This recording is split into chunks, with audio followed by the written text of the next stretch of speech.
alang sa atong mensahe karong nga buntag, let's all stand please and we read our Bibles sa Hebrews chapter 13. Hebrews chapter 13 verses 1 to 6. Salamat sa pulong sa Ginoo nga nagahatag kanato sa kinabuhi, kalanon sa atong kalag, iwag sa atong dalanon o giya sa atong pagkinabuhi. Let's read these verses.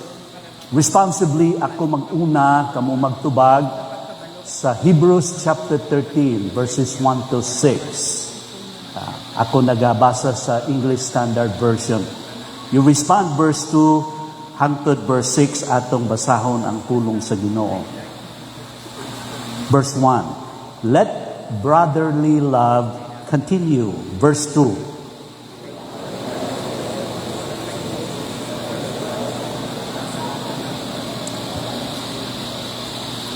remember those who are in prison, as though in prison with them, and those who are mistreated, since you also are in the body.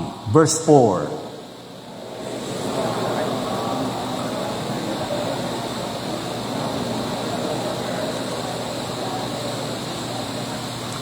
Keep your life free from love of money, and be content with what you have. For he has said, I will never leave you nor forsake you. Verse 6.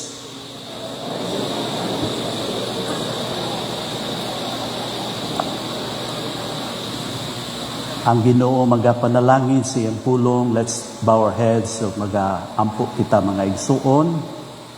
Amahan na mo nga langit nun, Diyos na mo nga balaan, among gi-acknowledge ang imong presensya dinhi sa among taliwala karon nga kabuntagon. Ikaw, Lord, you are the very reason why we are here. And as beneficiary of your grace, your mercy, your spiritual and material blessing upon us, Lord, you are worthy. You deserve this worship, thanksgiving and praise from all of us, Lord. Throughout the week, imong gi-preserve ang among kinabuhi. Kung imo Ginoo kami gidala giini nga higayon aron Ginoo usab makasimba kanimo pinaagi sa pagpamati sa imong pulong. I pray that you will speak to our hearts this morning, Lord.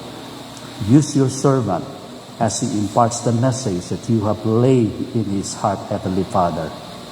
This we pray in Jesus' name. Everyone said, Amen. Amen. Magabalik ka mo sa paglingkod, mga igsoon. Thank you very much.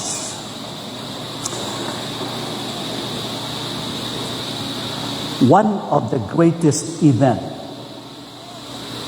that you have experienced in your life and in my life is when Jesus rescued us from the kingdom of Satan and has transferred us into the kingdom of God. Kung doon na pa'y pinakadako nga hitabo sa atong kinabuhi, mga igsuon, na atong na-experiensya, mao kani sa dihang gi-rescue kita sa Ginoo gikan sa gingharian ni Satanas. When the Lord Jesus Christ rescued us from the kingdom of Satan and transferred us into the kingdom of God. Look at what Colossians chapter 1 verse 13 says. Niingon dito ang Colosas 1:13. For He rescued us from the kingdom of darkness and transferred us into the kingdom of His dear Son. Now, the kingdom of God signifies God's reign and rule both in spiritual realm and earth where His will is done. The kingdom of God, mao kana ang kamaturan mga igsuon nga ikaw ug ako gibutang sa Ginoo sa iyang gingharian. The other Sunday, Kani ang atong mensahe. Receiving a kingdom that cannot be shaken. Hebrews chapter 12, verse 18 to 29. Pagdawat sa gingharian nga dili matayog, mao ka ng gingharian sa atong Dios. Og moingon kita gingharian sa Dios, ang pasabot ni ini mga igsuon mao ang paghari ug ang paggobyerno sa Ginoo sa kinabuhi, both spiritual and on earth. And the kingdom of God is both present and future reality. Present tungod kay si Ginoong Hesukristo, naghari man sa akong kasing-kasing, sa imong kasing-kasing, ug sa atong mga kasing-kasing. And so the kingdom of God is here with us. That's the present aspect of God's kingdom. Mga igsuon, sa Luke chapter 17 verse 21, miingon si Jesus Christ, the kingdom of God is within you. The kingdom of God is in your midst. But look, that's the present aspect of the kingdom of God. The future aspect of the kingdom of God is when physically and literally Jesus Christ will come again and defeat those who will not submit to His rule. And He will reign on earth in peace, prosperity, righteousness, holiness, and justice. Now mga igsoon, maybe ikaw, sama nako, nagasunod kita sa balita, what is happening around the world, dinhi sa atong nasod. No? We were following the news lately, local, national, global. Atong sitwasyon sa atong kalibutan karon, kita nato. Tanaw nato ang paggobyerno sa mga atong lideres. Dinhi lang sa atong nasod. Ang balita mahitungod sa flood control ng mga corruption, nga atong madunggan. The rule and the governance of our politicians. Look, corruption. Shocking news about corruption. Di ba na episode dito ni Jessica Soho, giuluhan niya nga katakot-takot na kurakot. Katakot-takot na kurakot. Grabe. Billions. Ug makahadlok nga balita mahitungod sa gira sa bisan asa nga dapit sa kalibutan. Scary news about wars. And there's that destruction. Makita nato hunger and death. Kaya naa sa Lord's Prayer, bitaw, na-notice ninyo sa Lord's Prayer, nag-ingon, Our Father who art in heaven, hallowed be thy name. Unsang sunod? Thy kingdom come. It's a prayer na, Lord, hinaot ang imong literal, physical nga paghari diri sa kalibutan. Moabot na. That will happen when the Lord Jesus Christ will come. And He will be the King of Kings and the Lord of Lords din sa kalibutan. Future aspect, we look forward to that. The song says, someday there'll be peace on earth. Peace from shore to shore. No more armies locked in battle, for there'll be no more war. Someday there'll be peace on earth. That's the hope that Christmas brings. When Jesus returns as He's promised to reign as King of Kings. Future aspect of the kingdom of God. But presently, karon mga igsoon, the kingdom of God is already here. In the sense that Jesus Christ is reigning and governing my life. Reigning and governing His church, His body. Og mga igsoon, mao kana ang the sense that He is reigning in my life, your life, and our lives as a church. So karon nga buntag, Makaingon ako, I am in the kingdom of God. Paingon ba nimo na karong nga buntag? I am in the kingdom of God. Can you say that to yourself this morning? I am in the kingdom of God. Na ako sa gingharian sa Dios. Can you say to the person next to you, ingnon nimo siya, you are in the kingdom of God. Amen. We are in the kingdom of God. Amen. Hallelujah. When I say hallelujah, you say praise the Lord. Hallelujah. When I say praise the Lord, you say hallelujah. Praise the Lord. Naha. Murag luya, no? Namatyan manggod-tagod. Pero usa ka dako ug bulahan nga kamatuoran is to belong in the kingdom of God nga nahimo kitang sakop diha sa gingharian sa Dios. Mga igsuon niya ang problema sa daghan mga tao. They are not sure about belonging in the kingdom of God. Ambot lang pastor kung sakop bagyod ko sa gingharian sa Dios o duha lang ka gingharian na adres kalibutan. Gingharian sa Dios o gingharian ni Satan. Kung wala ka sa gingharian sa Dios, naa ka sa gingharian ni Satan. Ug karon niya buntag kung niya ka moingon ka, pastor, asa ka ko no? May tunga-tunga ana pastor? Wala. Perhaps you are here this morning and you are not sure whether or not you belong to the kingdom of God. Naabag ko sa gingharian sa Dios. Si Hesus Kristo nag-ingon, paano kita mahimong sakop makasulod sa gingharian sa Dios? Let's read. Nasa slides diyan ninyo. Medyo gamay kay gamay ang atong display sa projector. John 3:5. Unsang ingon ni Jesus Christ? Let's read. All together begin. Jesus answered, most assuredly I say to you, unless one is born of water and the Spirit, he cannot enter the kingdom of God. How can you enter into the kingdom of God and belong in the kingdom of God? You need to be born of the water and the Spirit. Ingon ni Jesus Christ. What does it mean to be born of water and the Spirit? It means that you are to be born from above. It means that you are to be born through the Word of God. The Word of God as seed. It means that you are to be born in the Spirit. Kaya ingon si Jesus Christ kang Nicodemus, gawas kon mataw ka sa tubig ug sa espiritu, di gyud ka kasulod sa gingharian sa langit. Ug isa pinaka-importante nga butang nga imong sigurohon higala. Igsuon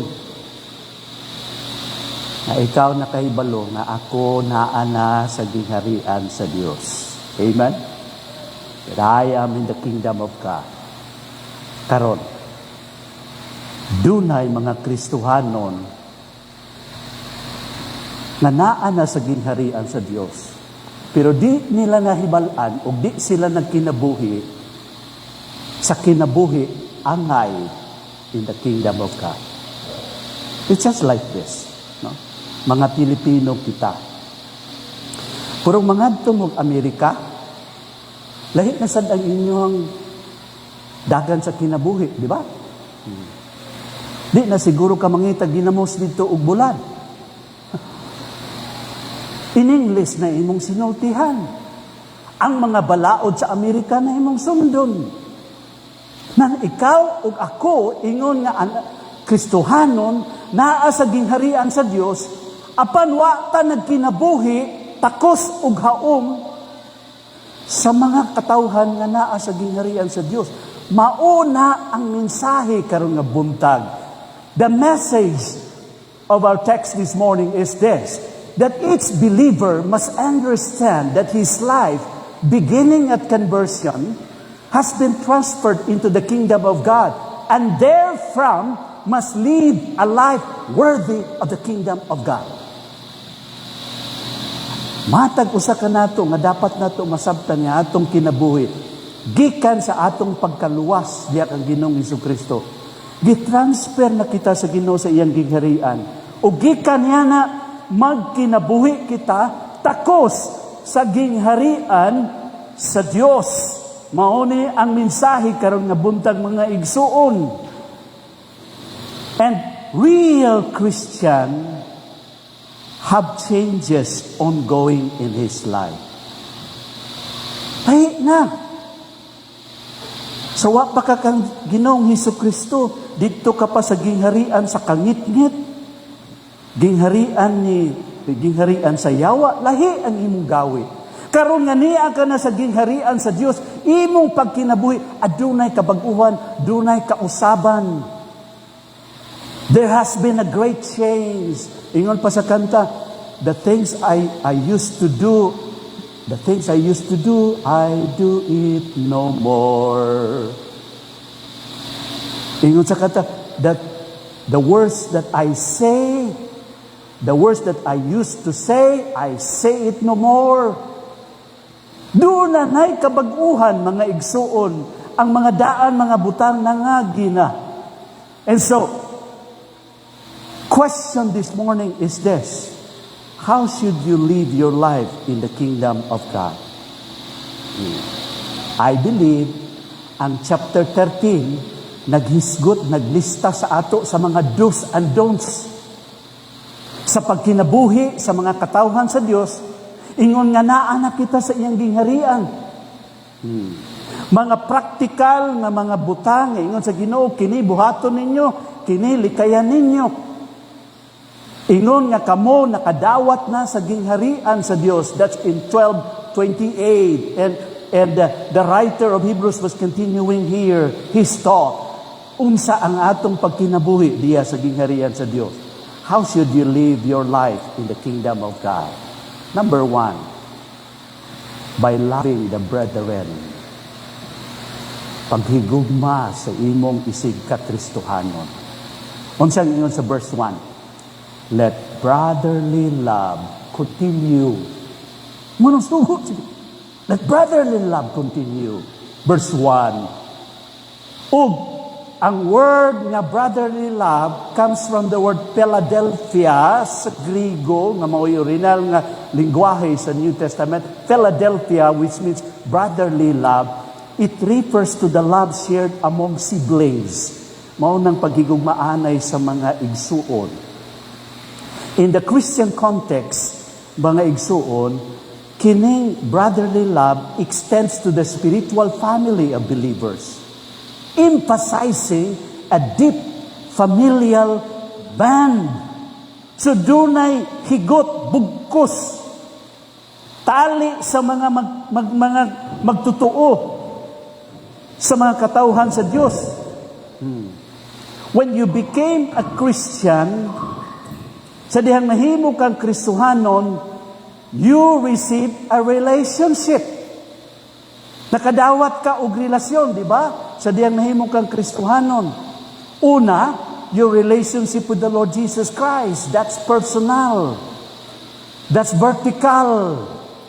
But at the same time also, not only you have relationship with the Lord Jesus Christ, you also have relationship with fellow Christians, with Christian. That's communal and horizontal. So, ang Kristohanon nga relasyon, personal o communal with the Lord Jesus Christ and with fellow believers. And if there is one great reason for rejoicing, it is the fact that you become part of the family of God. Amen? Wow, kanindot, nahimo kong pamilya sa Diyos. Dunay usa ka amigo nako sa high school, classmate gyud mi, og amigo barkada sa high school. Iyang pangalan si Romeo Feliciano. Gi-adapt siya sa Amerikano. Og naay panahon nga iya kong dalhon dito sa ilang balay. Naku kanindot man no nga gi-adapt siya sa Amerikano kay hayahay kayo ang iyang kabutang. Lami ilang pagkaon. Naiyahang racer na bike na color yellow, nindot kayo. Murag naibog ko sa sa iyang butang. Iyang mga sanina, made in USA. So how blessed it is for this friend, no? Kini nga tao nga nahimo siya nga anak sa adopted son sa usa ka Amerikano. Pero naay mas labaw pa niya nga kamatuoran mga higalog, mga igsuon, nga mao kini nga pinaagi sa pagtuo kang Kristo, nahimo ka nga anak sa Dios o nahimo ka nga parte, membro sa pamilya sa Dios. Amen? Lang nakita'y kanta nga paborito nato nga kanta. The Family of God. Isang ingon sa chorus. I'm so glad I'm a part of the family of God. I've been washed in the fountain, cleansed by His blood, joint ears with Jesus as we travel this side. For I'm part of the family of God. Nalipay ka ba igsuon? Nga nahimo kang parte sa pamilya sa Dios? Amen ba? Yes. O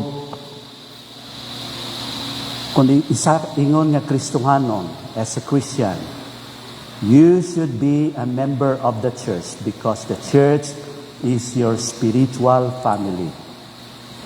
Ang imong tapad karon, the man sitting beside you, whether kauban nimo siya sa pamilya, imo ba ng asawa o bana, doon na kay mas labaw pa nga relasyon diya niya because he is your brother and sister in Christ. Ina imong tapad, you are my brother in Christ. You are my sister in Christ. Wow! Pag panag-igsuon, na ang panag-igsuon like a family. Mga igsuon. Diba? Between you and the people in the church is a special and eternal relationship called brotherhood. Notice niyo na mga igsuon? Tali sa imo ug sa mga tao nga naa sa simbahan, dunay pinasahi ug forever nga relasyon gitawag na nga brotherhood. Ug niyang giingon ni Jesus sa mga verses, John 13:34, nag-ingon si Jesus Christ, love one another as I have loved you, so you also must love one another. Sama sa paghigugma nako sa inyo, higugmaon ninyo isig kausan ninyo kaugalingon. Romans 12:10, unsang ingon dito, Romans 12:10, be devoted to one another in love. 1 Peter 2:17, gilista ko lang na, wala ko nagisulat ang verses, nag-ingon dito. 1 Peter, love the brotherhood. Higugmaan ninyo ang inyong panag-igsuunay. 1 John 4:7 and 8, nag-ingon dito, he who does not love his fellow believers is not a Christian yet. Kung wagid kay gugma bitaw, wagid kay amor sa mga Kristohanon, basig dili ka pa ka Kristohanon. Kay kung tinuod ka nga Kristohanon, doon na kay kasing-kasing o gugma sa mga Kristohanon, sama nimong pagtuo, tungod kay isa ka mo diha sa pamilya sa Dios. And Hebrews chapter 13 verse 1, basahon tato pag-usab unsang ingon kay diha kita makasintro. I would not be going through other verses dinhi, diha lang ko sa 13:1-3 karon nga buntag. I try to emphasize that sa atong tunga. Unsang ingon sa verse? Ready, begin. Let brotherly love continue. Let brotherly love continue. Buting nun, nga ang brotherly love, paghigugmaanay, ingon nga mga igsuon sa pagtuo, anaan na sa ilang taliwala. Ang sugo, ipadayon ninyo kini.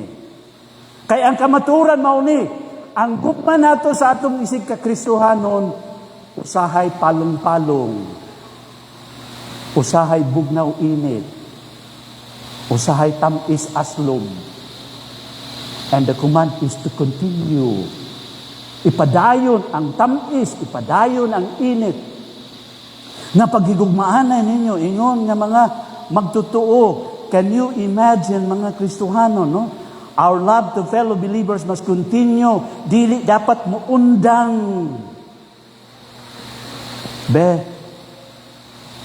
Malandong dato sa atong kaugalingon, sa imong kasing-kasing na abag yung kay gugma sa si Kristohano. Makaingon ka ba, this brother I love in the Lord. This sister I love in the Lord. God commanded us to love one another. Mga igsuon, our love to fellow believers must not stop. Brotherly love is not a one-time act but an ongoing commitment. And that requires perseverance and intentionality in our relationship with fellow believers. Perseverance mula huta ita nga bisan usahay di kaganahan maghigugma sa isa ka Kristohanon, di ko ganahan aning tawhanan ni bakay. Sa naong palang daan murag mo bukal ng akong dugo. Ingon Jesus Christ, maghigugmaan ay kamo sama sa paghigugma nako sa inyo. Unsa mang paghigugma ni Jesus Christ, unconditional. Wa man naghigugma si Jesus Christ kay naa say apso na say gukdon sa tuwa, and that brotherly love must be intentional. Can you imagine a church with people but they don't love each other? Simbahan na mga tao din pero na sila naghigugmaanay. Unsang mahitabo? Wala sila gatinagdanay. Sige lang sila tingalig away. Kay walay gugma sa ilang taliwala, mga higala, mga igsuon. They don't help each other. They don't encourage each other. And for sure, the church that has no love for each other as God's people, as children, that church will not stay long. Dili na magdugay na nga simbahan. Dili na magtubo nga simbahan. Kana nga simbahan, daghang problema. Kana nga simbahan, dili panalanginan. Kay wala sila magtuman sa sugo sa Ginoo. Kana nga simbahan, dili mahimo nga testimony. Niya, duha ka butang nga akong gusto tan-awon din sa atong text mahitungod sa paghigugma. Number 1, let's be aware of what I call breakers of brotherly love. Naay nagaguba. Naay nagabungkag sa igsuon nga paghigugma. On and off ang atong brotherly love to each other because sometimes we're not aware nga sa atong kinabuhi maudi ay ni ang nagpugong sa ako, naghawid sa ako, nga dili na ako mahigugma ang akong isig ka Kristohanon. Unsa nang breakers of brotherly love? Number 1, unrepented sin. Kung naay sala sa atong kinabuhi nga wa nato gihinusulan, wa nato gitalikdan, mga igsoon sa atong kinabuhi, mauna ang makaguba sa inigsuon nga paghigugma. Unrepented sin creates a barrier between individuals and God and can damage relationship within the church. And basically, sin separates. Sin breaks relationship. Unsan ingon sa Dios diya sa Isaiah 59 verse 2. Ingon ang Ginoo, Isaiah 59:2. Your iniquities have separated between you and your God. Ang inyong mga kasalanan mo ay nagapahimulag kaninyo gikan sa inyong tali kaninyo og sa Dios. Mga igsuon bisan sa kaminyoon, bisan sa any relationship, kung dunay isa nga nakahimo sa sala, makonflikto. Di ba? Sa mag-asawa, bisan sa mag-uyab, niya. Nahibalaan nimo nakahimo siya og sala. Separate. O kung dunay nagaguba sa brotherly love among believers in the church, mao ka ng unrepented sin. Kung dunay sala nga wala nato gihinulsulan sa atong kinabuhi, dili nato mahimo ang sugo sa Ginoo nga brotherly love, pagigugmaay kamo ingon nga igsuon. Kung sa ingon sa 1 John 1:9, 1 John 1:9, if we confess our sins, He is faithful and just to forgive our sins and to cleanse us from all unrighteousness. Kung doon na may mga sala nga wala nato ginusulan diya sa Ginoo, mauni nagapabugnaw sa atong gugma, sa atong isikakristohano. In fact, kung doon ay sala diri sa ato, kinabuhi, mulikay ta, mupalayo ta. Dili ta makahimo sa atong paghigugma sa usag-usa. Oh, we need to repent. You need to repent from your sin and confess it, and God will forgive you and cleanse you from all your sins. Second, breakers of brotherly love. Ikaduha, unwillingness to forgive. Dili willing nga mopasaylo. Unwillingness to forgive can trap you in bitterness and pain, creating a spiritual and emotional prison from which you cannot escape. Kung di ka kapasaylo, mga igsoon, kabalo kag unsa, sa mga tao nga naka-offend sa imo, kung di ka kapasaylo, makulong ka. Kuyaw, kay makulong ka diha sa imong bitterness, diha sa kapaitan, no, o kasakit. Sige ka lang pagdumot. Kay naay mga tao nga naka-offend sa imo nga di gyud nimo mapasaylo. Perhaps siguro yung mga panahon sa imong kinabuhi mayingon ka nga bantay lang gyud na siya, makabalos na gyud kuha na niya. So unwillingness to forgive, makaguba sa brotherly love. Og ingon ni Jesus Christ in Matthew 6:15, unsang ingon ni Jesus, if you do not forgive others, God will not forgive your trespasses. Kung di kamo kapasaylo sa uban, ingon ni Jesus, dili kamo pasayloon sa Dios. Colossians 3:13 nag-ingon, forgive as the Lord forgave you. Pagpasaylo kamo, ingon nga ang Dios nagpasaylo kaninyo. Doon na yung sa kahigayon ng mga disciples ni Jesus Christ, nangutana kan Jesus, kapila man amo pasayloon ng mga tao nga naka-offend sa amo? 7 times? Kung sa inyo ni Jesus? 70 times 7. Ang buti pasabot na sa kadaghan nga panahon.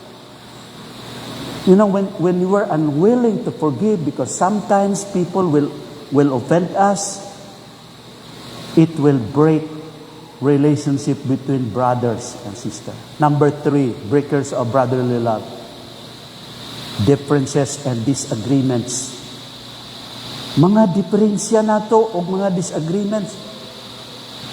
You see, difference and disagreements are natural part of any community, including the church.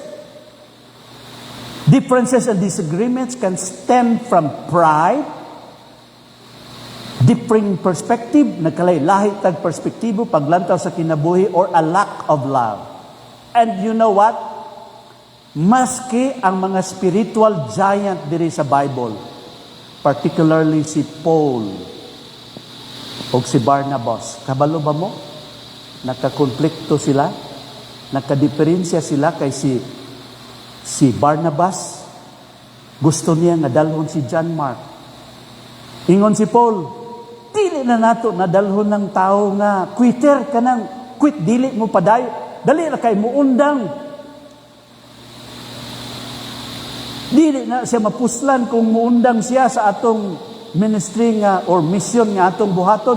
No, we will not bring John Mark. Ingon si Barnabas, dalo lang nato. Tagaan talon ni siya chance. Og si Paul, og si Barnabas, nga di gid sila magkasinabot, wala gid sila. Unsa ilang gibuhat? Ingon dito sa Bible, sa Book of Acts. And Paul took Silas. Barnabas took John Mark. Barnabas gidala ni John Mark. Si Paul gidala niya si Silas. Or depart ways. Sometimes it's okay that we just agree to disagree. Amen? Okay ra nang mo agree ta nga disagree, okay? Lahi man gyud ta, dili ta usabot imuha na, maupo ni ako. Okay ra. Mag-disagree. Ang importante nga mo padayon ang atong gugma sa usag-usa, ingon nga magtuto, dili nato walaon ang atong respeto sa usag-usa. We need to resolve our conflict and reconcile relationship, but there are also times that it is just okay that we just agree to disagree, because it's normal to have differences and disagreement. Number 4, breakers of brotherly love. Pride and selfishness. Garbo ug ang pagkahakog. Idya-idya, aho-aho, matud pa sa sinultihan sa mga taga-Bohol. Iya-iya ako. Baryo-baryo. Ang imong gihuna-huna, ang para lang sa imong kaugalingon. Ang imong gihuna-huna, ang imo lang garbo, ug lisod kaayo i-usaho nimo, i-reconcile nimo ang tao nga dunay garbo. Dili willing nga mag-forgive. Dili willing nga mag-reconcile. Why? Because there's pride and selfishness. Nakabaan ni? Of course, every one of us, dunay garbo. Kada usa sa ato selfish. But we need to humble ourselves before God. We need to be selfless instead of selfish. Number 5, breakers of brotherly love. Superficial belief. Tigpaaroning nun lang, abi nimo tinuod nga Kristohanon. Abi nimo, kauban nimo, dugay na niya, dili, di ay tinuod sa iyang pagtuod, diha kang Ginoong Hesukristo. Tigpaaroning nun lang. How can you love your brothers? Kung ang atong pagtuo sa Ginoo is just superficial. Mabaw lang, salingkapaw lang. So look, why we cannot love our brothers and sisters in the Lord? Maybe there are unrepented sin in our life. Maybe there's unwillingness to forgive in us. Maybe we have these differences and disagreements. Maybe we still have, of course, we always have that pride and selfishness, but we need to bow down before God and submit to Him and humble ourselves before God. Unsa katinood ang atong pagtuo sa Ginoo. But not only we see here the breakers of brotherly love, ikaduha diri, the builders of brotherly love. Builders, kanang magtukod, kanang magpalig-on. Dili lang kinahanglan nga awerta, red flag.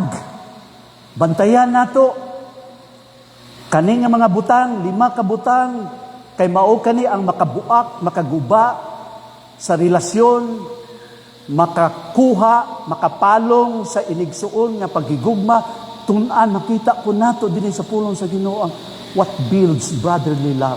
Number 1, mga igsuon, that builds brotherly love is what I call acceptance. Acceptance. Ang atong pagdawat, no? Unsang ingon dito sa verse 2. Let brotherly love continue, verse 1. Do not neglect to show hospitality to strangers, for thereby some have entertained angel and aware. Una, ang imong pag-akseptar.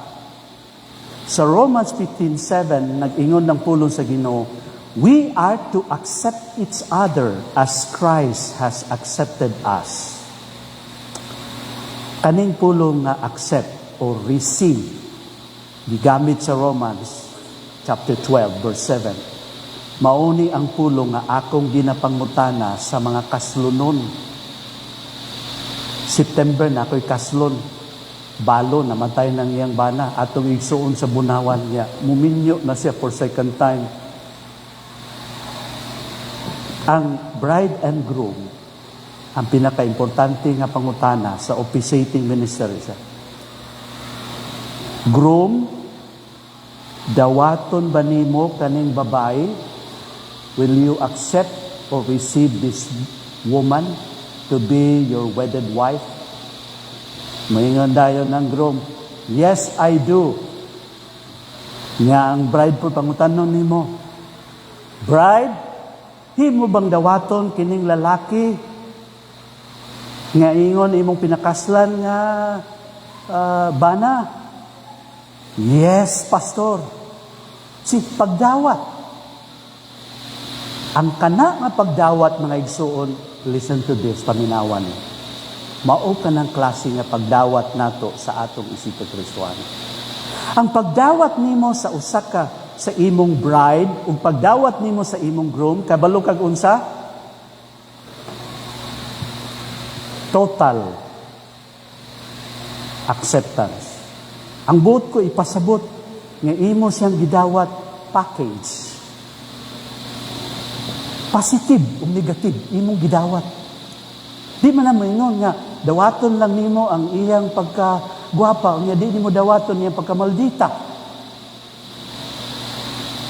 Dawaton ta ka, pero imo lang pagka-bright ha, pero kanang imong pagkatapulan, di ko ginadawaton. Dawaton man na nimo tanan. Kay package man na, dili man na retail, di man na tagi-tagi.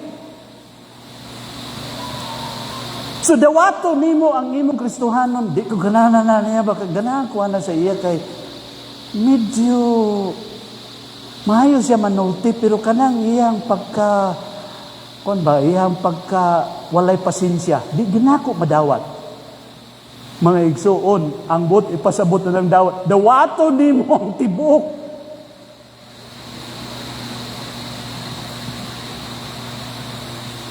And we need the grace of God, really, to accept and to receive our fellow believers, to love them just as the Lord Jesus Christ received them.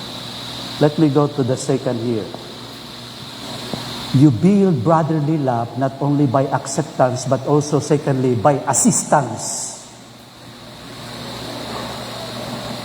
Unsang ingon sa verse 2? It speaks about here, number 1, hospitality. Na mo nang nimo makita diya, verse 2. Do not neglect to show hospitality to strangers, for thereby some have entertained angels unawares. So, dili lang nga imo silang gidawat, kundi imo silang i-assist. That's how you build your love to your fellow believers in Jesus Christ. Kining hospitality, mga igsuon, is a biblical mandate that reflect God's love and care for all people. And as Christians, we are to open our homes and our hearts to others, especially to those strangers who are in need. Sa ila sa unang panahon, sa pagsulat ni ining Book of Hebrews, na ay mga nagasangyaw sa maayong balita, no? Mga gospel preachers, and they go from one place to another place. Wala pa'y maayong hotel sa una. Wala pa'y maayong, pag-abot mo sa usa ka lugar nga maka-check-in ka. So, kinahanglan ng mga Kristohanon has to open their house. Nga diri sa amo tulog.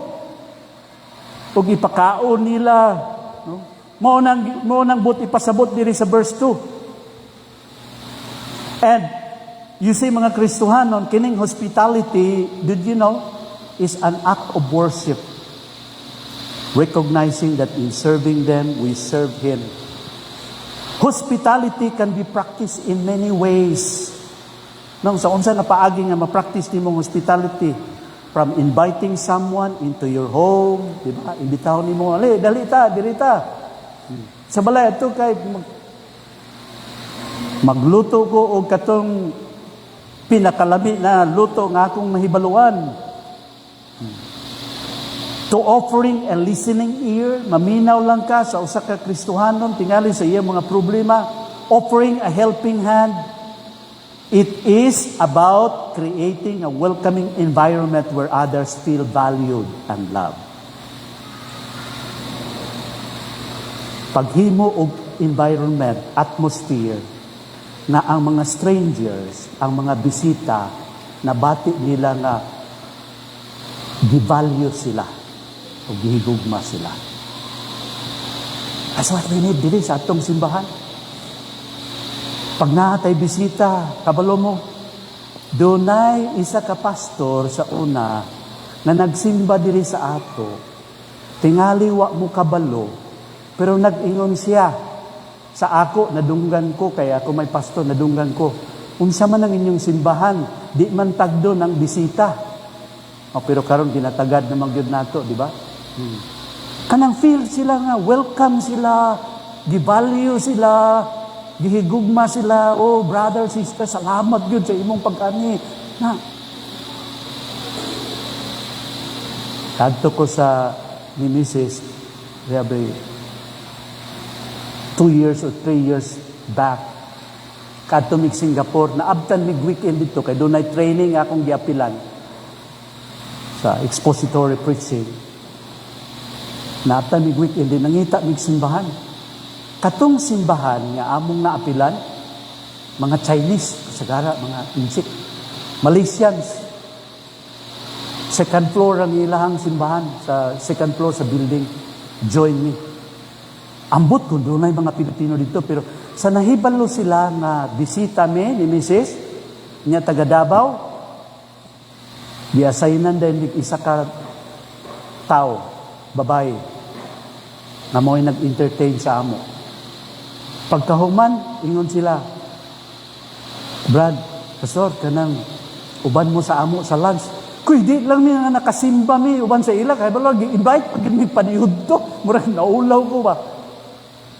Gwapo, nindot kaya mong conversation, kay sila po nga duha, businessman tong lalaki, niyang isa Pilipina, businessman na Singaporean, ng isa Pilipina, istorya may tungod sa Pilipinas, niya katong businessman, siya, nakaanha mi niyag Davao, maayo kayo ang pagtratar sa amo dito sa Davao, kay di pa kunbuyan yun ni, kay nagturman mi sa Davao, di pa kunbuyan yun ni Sara Duterte o kanang mga patrol, kanang lami daw kuno kayo din ko sa ganahan mig Davao. Mao nang meaning sa hospitality. You make an environment where a stranger feel welcome, valued, and loved. That's how you express. You demonstrate your love. Ug usa ka butang nga pinakamaayo nga nadunggan nako kay Pastor Toto Silorio. Toto Silorio, ilhan ninyo, di ba? Kawali sa ato diri sa church. Iyang asawa si Nine o iyang anak na si Bungkoy. Silang tulo, di ba? Bag-ulang sila. Isa ka bulan diha nagpuyo. Ingon sila, sa tanang lugar nga akong naadtuhan kay tuyok man na sila tibok Pilipinas, ganahan gid ko diri sa Davao. Because we opened our homes. Gi-invite sila dito sa mga family, dalhan sila og pagkaon. That's hospitality. Mo na dili. And sometimes it's hard to extend hospitality, this kind of assistance when you do not know somebody like the missionaries, dili nimo ilhan. Pero tungod kay Kristohanon sila, mga alagad sila sa Ginoo, come to my house. Not only hospitality here, ikaduha din ang gitawag nako empathy. Makita nimo sa verse 3. Remember those who are in prison, as though in prison with them, and those who are mistreated, since you also are in the body. Kanang word na empathy. Remember those in prison, kay naay mga Kristohanon sa unang panahon, tungod sa ilang pagtuo kang Kristo, pagsangyo sa mga balita, giluto sila, o ang uban sa ila, gipriso. Karon kay napriso ang uban nga Kristohanon, unsay pagbati nimo na, dili na ko magpaila nga Kristohanon ko, kay, basig ako sunod mapriso. Ang ingon din sa writer sa Hebrews, empathy. You feel what they feel. You feel, you remember them, you think about them. Be aware of their situation and feel the suffering that they are undergoing. Di ba? Ibong nabati. Manang word empathy. Unya, isumpay nato ang word from empathy to solidarity. How you show assistance or demonstrate your brotherly love by showing hospitality, empathy, solidarity. Unsang bot ipasabot sa solidarity? That's in verse 3. Not just we remember our brothers, but we need to actively engage in ways to support and encourage them. Not just a thought, but an ongoing and active concern, providing support and prayer. Mao ang solidarity. Gibati nimo ang ilang kalisod, nasabtan nimo sila sa ilahang mga sitwasyon, ug dili lang kana naghimo pagyud kag pamaagi, paano ka makatabang, makasuporta, maka-encourage kanila. Mao na atong gihimo sa mga dupin. Sa miaging Domingo, nagpahibalo ako sa inyo, si Pastor Dupin, ang atong outreach worker, nasa hospital karon. Critical ang iyang kahimtang tungod sa stroke. That was Sunday morning, sayo na ito nga pagsimba. We prayed for him, pero naingingon ko, kung kinsa sa inyo, doon ay kasing-kasing, namutabang-tabang. That morning, pila ang offering, 13,000. Na atong napaabot dito sa ila, including sa church. Muna bot ipasabot sa solidarity. Kung unsa ang kahintang sa imong isuon, imong nakita, imong nabati, ug imong gitinguha, nga ikaw maka-extend ug tabang diha kanila. That's the life we see in the kingdom of God. When we are in the kingdom of God, mao kani ang kinabuhi nga ato makita, there is loving of brothers and sisters in Christ. Karon si Pastor Dupin na ana diya sa simbahan, gihaya. And we will continue supporting them. Kay mao ni ipasabot sa appropriate na message para sa ato, na mahatag ta sa atong suporta, pag-ampo, whatever we can give and encourage them, ihatag nato. Sa necrological service nga matagabi, ang atong presensya, magdala-dala kita kunon sa atong madala dito, mga igsuon. Mao nang bot ipasabot sa solidarity. Mao na ipasabot sa empathy. There is brotherly love alive and active if you belong to the kingdom of God. Kung ikaw naa sa gingharian sa Dios, mangutana ko, is brotherly love continuing in your life? Nagapadayon ba nang inigsuon nga pagigugma? Are you demonstrating brotherly love to others? Are you concerned with the situation of fellow believers and have prayed and supported them? Have you opened your heart and your hand to help a brother in need? Imo bang giablihan ang imong kasing-kasing o imong mga kamot aron nga makatabang sa igsuon nga naa sa pagpanginahanglan? And if there is one good example here, sa ginatawag nga loving the brethren, it would be the early believers in the book of Acts. You read that, Acts 2:44 to 47. Kabalo kag unsa na itabo. Ang mga Kristohanon numbering thousands of them dito sa Jerusalem, daghan sa ilagikan sa ubang lugar, ug karon naabot sila sa punto nga they run out of food, katong mga dayok. So unsay ipakaon ani sa ila? Kay di man ni sila taga diri. Kabalo mo unsang ingon diha sa verse 44, and all who believe were together, and those who have possessions sold their possessions and gave and to distribute it to those who have need. Wow. Pwerte. Di pamaligya nila ilang mga kabtangan para nga doon na sila ikahatag nga iapod-apod para sa panginahanglan sa mga magtutuo ditong dapita. Empathy, solidarity, hospitality, demonstrating our love to our fellow brethren, and we see here they have, kita nato din yung mga igsoon, they have unity, solidarity, generosity. They give sacrificially, not force, dili gagipwersa sila, but out of their love and care for each other, mga igsoon. And the result is, unsang resulta? Verse 26 and 27. The result was gladness among them. Malipayon kayo sila. Ingon ng mga Kristohan. There was glory to God. They worship God. They praise God. There was good testimony around them. Ay, maayo na yung mga tao. Maayo lagi ni sila ng mga tao, no? Kaya magtinabangay, good sila.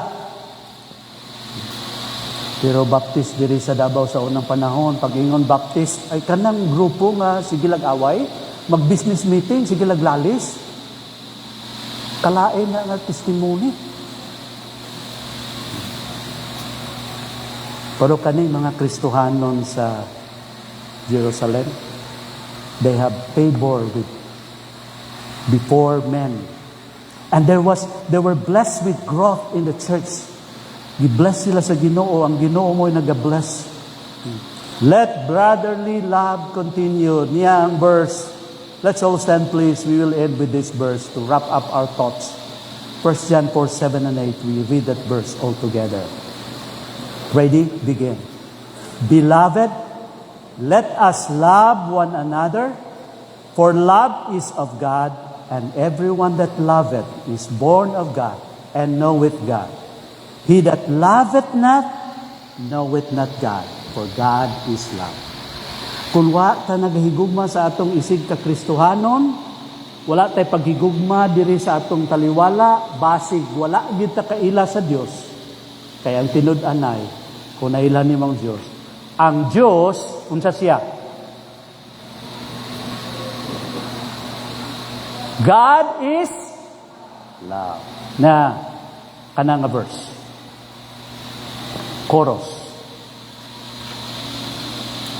Beloved, let us love one another, for love is of God, and everyone that loveth is born of God and knoweth God.